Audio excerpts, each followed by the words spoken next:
तो बच्चों, आज हम प्रकाश का परावर्तन के बारे में पढ़ेंगे। प्रकाश के परावर्तन को पढ़ने से पूर्व हम प्रकाश की कुछ मूलभूत टर्मिनोलॉजी के बारे में समझ लेते हैं। सबसे पहले हम प्रकाश क्या है इसको जानते हैं, समझते हैं। प्रकाश ऊर्जा का वह रूप है जिसके कारण हमें वस्तुएं स्पष्ट दिखाई देती हैं। अर्थात प्रकाश हमारे आँख ज्ञानेंद्रिय आँख को संवेदित करता है और हम वस्तुओं को स्पष्ट देख पाते हैं। निश्चित रूप से ऊर्जा का स्रोत होता है। प्रकाश की ऊर्जा के स्रोत को प्रकाशिक स्रोत कहते हैं। ये प्रकाशिक स्रोत सूर्य, तारे, विद्युत बल्ब, मोमबत्ती आदि हैं। निश्चित रूप से सूर्य की बात हम करते हैं तो सूर्य में स्वयं का प्रकाश होता है। प्रकाश स्वयं उत्पन्न करता है सूर्य, और सूर्य का प्रकाश जब पृथ्वी पर या चंद्रमा पर पड़ता है या लकड़ी कागज पर पड़ता है तो वे वस्तुएं दिखाई देती हैं। इस प्रकार से हम कह सकते हैं कि ये वस्तुएं दो प्रकार की होती हैं। एक प्रदीप्त वस्तुएं, जिनको अंग्रेजी में ल्यूमिनस बॉडीज कहते हैं, उनको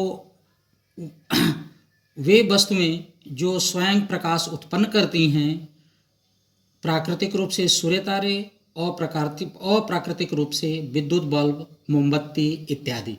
दूसरी अप्रदीप्त वस्तुएं, नॉन ल्यूमिनस बॉडीज, वे वस्तुएं जो स्वयं का प्रकाश उत्पन्न नहीं करती हैं अपितु प्रदीप्त वस्तुओं का प्रकाश पड़ने पर दिखाई देती हैं। ऐसी स्थिति में हम कह सकते हैं कि प्राकृतिक अप्रदीप्त वस्तुएं चंद्रमा, पृथ्वी, अप्राकृतिक अप्रदीप्त वस्तुएं लकड़ी, कागज, मोमबत्ती आदि हैं, जिनको चित्र में दर्शाया गया है।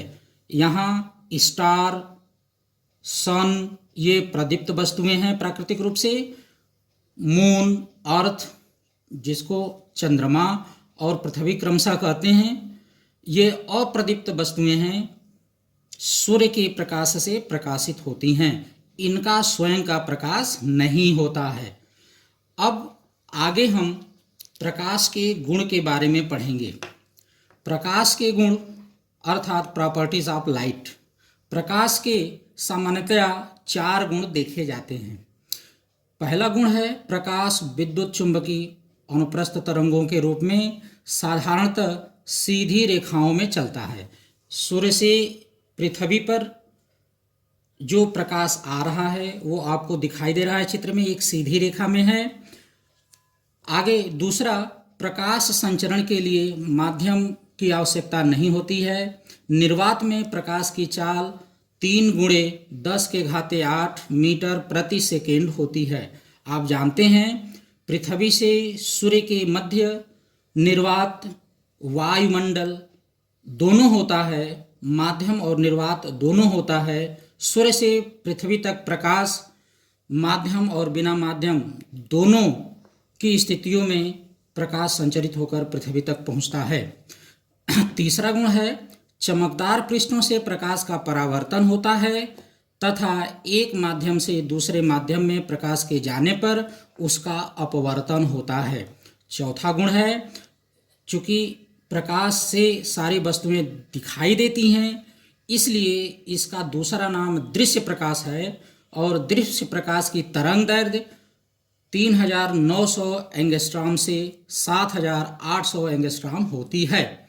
इसके बाद आइए हम प्रकाश के गुण के बाद कुछ और प्रकाश से संबंधित टर्मिनोलॉजी है उसके बारे में पढ़ें।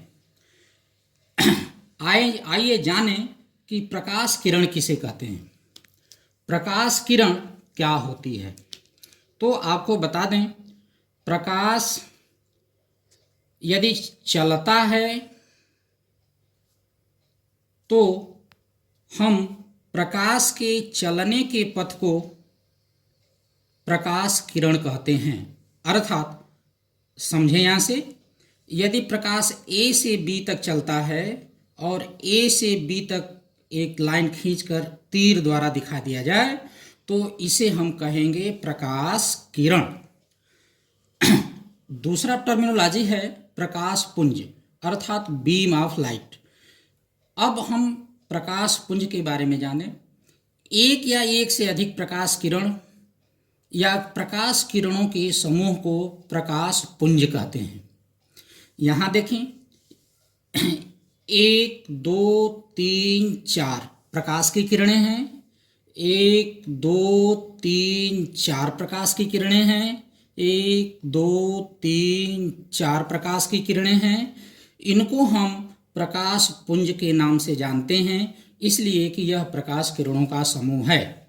आगे इसके पढ़ते हैं हम प्रकाश पुंज के प्रकार। निश्चित रूप से प्रकाश पुंज 3 प्रकार के होते हैं। प्रकाश की किरणें जब समान दूरी बनाते हुए संचरित होती हैं तो पैरेलल प्रकाश पुंज बनता है, और समांतर प्रकाश पुंज उसे कहते हैं। और जब प्रकाश की किरणें या दो या दो से अधिक प्रकाश की किरणें किसी एक बिंदु पर एकत्र होती हैं तो उस प्रकाश पुंज को कन्वर्जेंट बीम ऑफ लाइट कहते हैं या कन्वर्जेंट प्रकाश पुंज कहते हैं।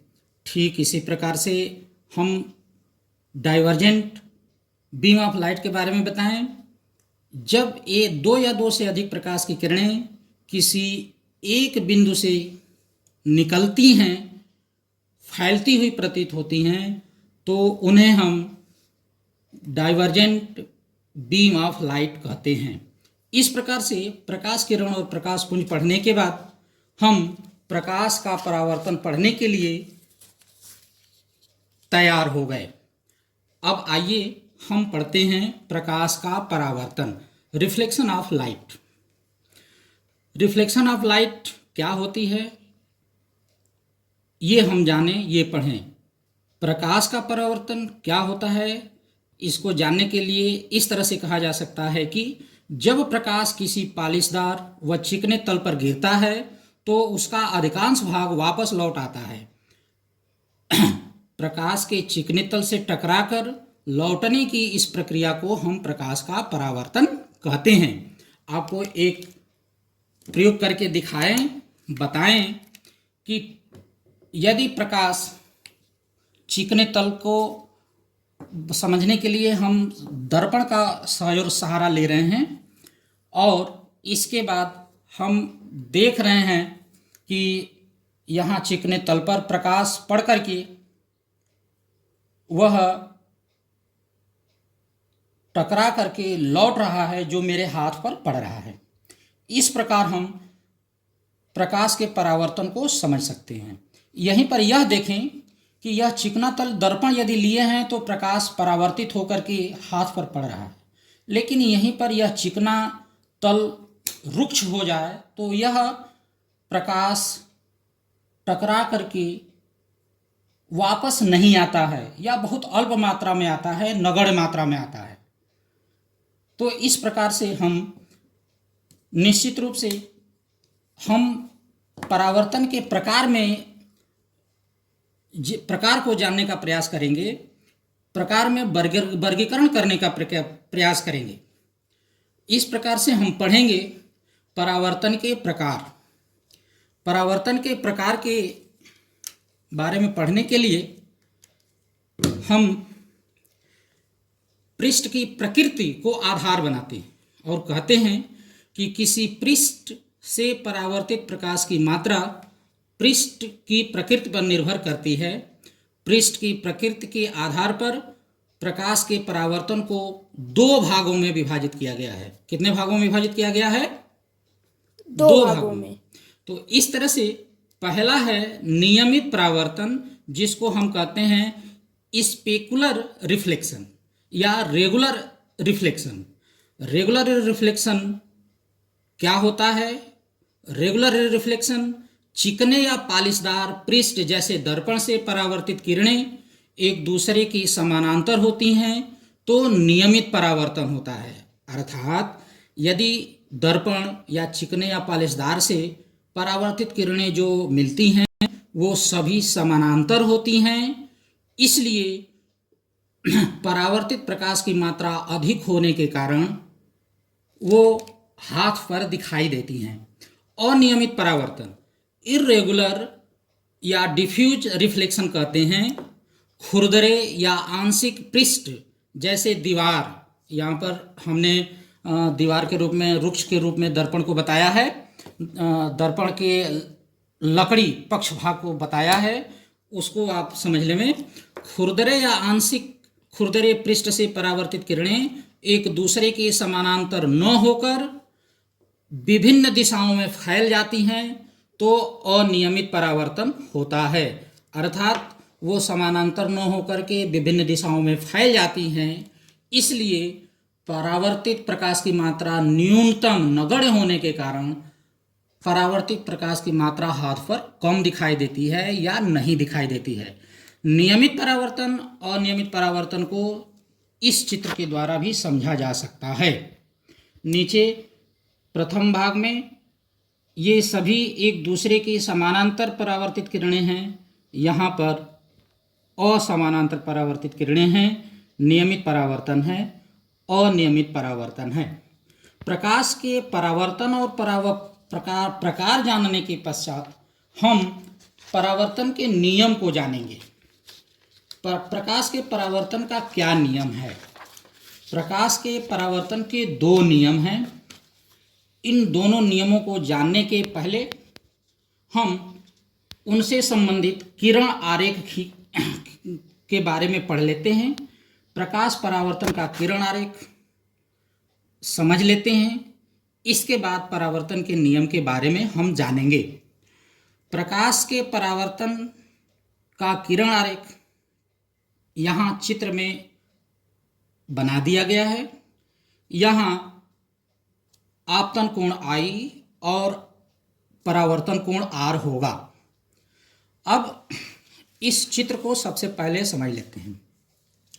हम यहाँ पर परावर्तक पृष्ठ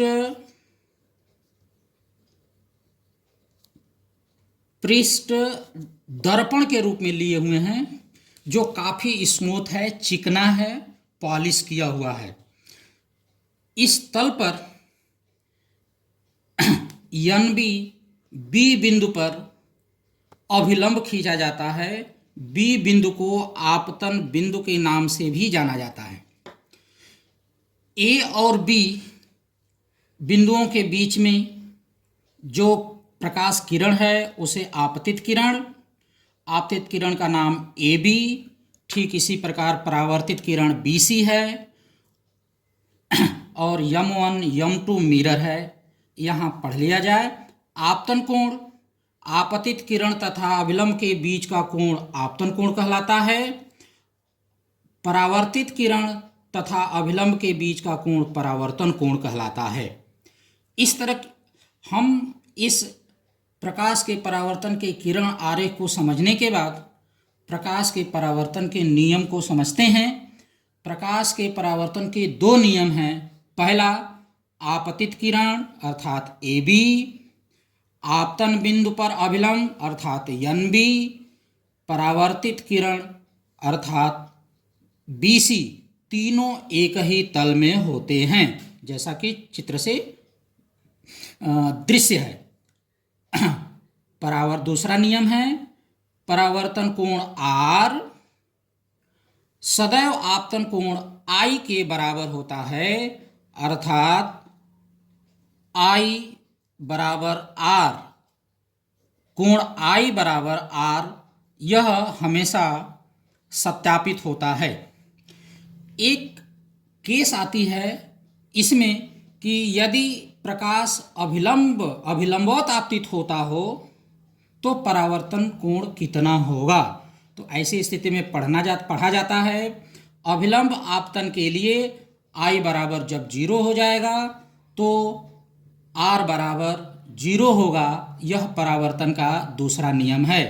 अतः किसी दर्पण पर अभिलंबवत गिरने वाली किरण उसी पथ पर वापस परावर्तित हो जाती है। इस तरह से हम प्रकाश के परावर्तन के नियम को पढ़े, समझे, जाने। अब इसके बाद हम अगले वीडियो में प्रकाश के परावर्तन को हम किसी वक्राकार पृष्ठ से किस प्रकार होता है प्रकाश का परावर्तन, इसके बारे में पढ़ेंगे। आज परावर्तन के नियम को बताते हुए आज की कक्षा समाप्त की जाती है। थैंक यू, धन्यवाद। कमेंट सेक्शन में प्रकरण से संबंधित आपके द्वारा डाउट्स क्लियर किए जा सकते हैं।